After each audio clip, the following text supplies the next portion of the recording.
Last time post பண்ணியிருந்த வீடியோவில் Chennai to Tiruttani same டேலேயே ஒர்க்குன்னு சொல்லியிருந்தேன்.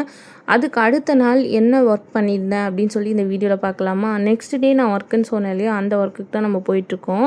இது வந்து பார்த்திங்கன்னா ஒரு என்கேஜ்மெண்ட் மேக் ஓவர். இந்த ஒர்க்கை முடிச்சுட்டு நமக்கு அடுத்து ஒரு ரிசப்ஷன் ஒர்க்கும் இருக்குது. அந்த வீடியோவும் நான் கண்டிப்பாக அப்லோட் பண்ணுவேன், வேணால் ஃபாலோ பண்ணிக்கோங்க. கிளைண்ட் இவங்களோட என்கேஜ்மெண்ட்காக தான் மேக் ஓவர் பண்ண போயிருந்தோம். இவங்களோட ஃபைனல் அவுட்கம் உண்மையாகவே ரொம்ப சூப்பராக வந்திருந்துச்சு.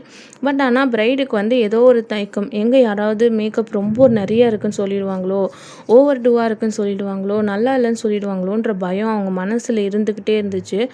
அவங்க சுத்தமாக சிரிக்கவே இல்லை, ரொம்ப அப்செட்டாகவே இருந்தாங்க. நானும் என்னாச்சுன்னு கேட்டேன். அவங்க ஒன்றும் இல்லை அப்படின்னு சொல்லிகிட்டே இருந்தாங்க.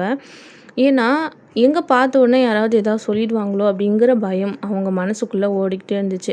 பிரைட்ஸ் நீங்கள் எப்போவுமே பண்ணுற ஒரு மிஸ்டேக் என்னென்னா, மேக்கப் போட்ட உடனே கண்ணாடி பார்த்துட்டு ஐயோ மேக்கப் ரொம்ப ஓவராக இருக்குது அப்படின்னு சொல்கிறது தான். பட் மேக்கப்புக்கு கொஞ்சம் டைம் தேவைப்படும். டைம் கொடுக்க தான் அந்த மேக்கப் ரொம்ப சட்டிலாகி ஸ்கின் டு ஸ்கின் அது வந்து நல்லா ஸ்மஜ் ஆகி உங்களுக்கு மேக்கப் ரொம்பவே அழகாக காட்டும்.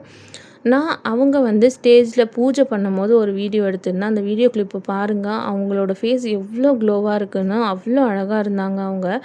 ஸ்டேஜுக்கு போயிட்டு வந்ததுக்கப்புறமா அவங்க ஆட்டோமேட்டிக்காகவே சிரிக்க ஆரம்பிச்சிட்டாங்க. ஏன்னா போன இடத்துல யாரும் எதுவும் சொல்லலை, எல்லோரும் மேக்கப் நல்லா இருக்குது அப்படின்னு சொன்னதாக என்கிட்ட சொல்லியிருந்தாங்க.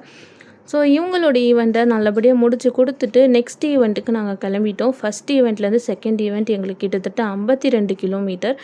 இங்கேருந்து நாங்கள் பைக்கில் தான் வந்து ட்ராவல் பண்ணோம். ஸோ போயிட்டு அந்த ஒர்க்கை நாங்கள் எப்படி கம்ப்ளீட் பண்ணோன்னு சொல்லி நான் உங்களுக்கு நெக்ஸ்ட் வீடியோவில் அப்லோட் பண்ணுறேன். தேங்க்யூ.